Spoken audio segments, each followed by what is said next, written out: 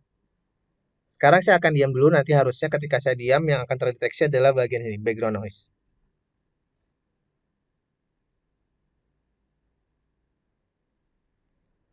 Naik, turun, stop, naik, naik, naik, naik, naik, naik, turun, turun, turun, turun, turun, turun, turun, stop, stop, stop, stop, stop, stop, stop. Nah, itu ya teman-teman. Jadi seperti yang teman-teman lihat ketika saya melakukan proses uji, sepertinya sudah cukup bagus ya. Ketika saya diam, yang terdeteksi adalah background noise. Ketika saya ngomong naik, dia akan langsung mengidentifikasi bahwa suaranya teridentifikasi bahwa itu adalah profil naik dan begitu pun seterusnya turun dan stop. Nah, karena saya cukup puas dengan hasil model yang dihasilkan, saya akan lakukan proses selanjutnya yaitu, oh ya teman-teman jangan lupa ketika sudah selesai inputnya dimatikan ya, karena nanti resource dari mikrofonnya akan kita gunakan di aplikasi Scratch kita. Sehingga yang di sini harus dimatikan dulu. Lalu kita ekspor teman-teman. Ekspor sebelum kita copy link yang di sini, kita upload dulu ya, lakukan proses upload. Ini membutuhkan koneksi internet ya. Jadi sebentar lamanya tergantung dari koneksi internet yang kita miliki dan besar filenya tentunya. Semakin besar filenya, proses uploadnya akan semakin lama. Besar file itu tergantung dari banyaknya data atau gambar yang kita capture, gitu ya. Oke, saya akan stop dulu video ini dan saya akan kembali lagi ketika proses uploadnya sudah selesai. Oke, karena prosesnya sudah selesai, saya akan copy linknya dan saya akan simpan link tersebut di notepad saya. Di sini model klasifikasi suara naik, turun, dan stop. Nah, seperti itu. Oke, dan saya juga akan melakukan proses penyimpanan dari aplikasi Teachable mesinnya di sini menggunakan perintah download project as a file. Lalu dia akan melakukan proses download yang bisa teman-teman lihat di sini bagian download. Nah, ini hasil downloadnya. Show in folder. Lalu saya beri nama di sini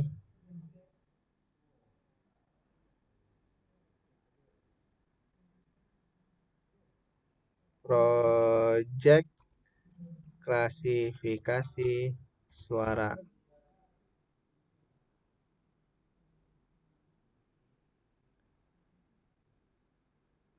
Ya, agar suatu saat bisa saya buka kembali. Nah, berikutnya kita tinggal membuka aplikasi Scratch ya. Namun sepertinya saya akan menyudahi terlebih dahulu ya di video kali ini. Jadi akan saya lanjutkan di part berikutnya. Jadi tentang project tentang klasifikasi suara pada game Scratch itu akan saya bagi menjadi 2 episode ya. Jadi tentang implementasi di Scratch-nya akan saya lanjutkan di episode yang kedua agar tidak terlalu panjang ya setiap episodenya. Baik, kita akan berjumpa lagi di video tutorial part yang kedua tentang pengembangan aplikasi Scratch, pengenalan pola suara menggunakan Teachable Machine. Oke, wassalamualaikum warahmatullahi wabarakatuh.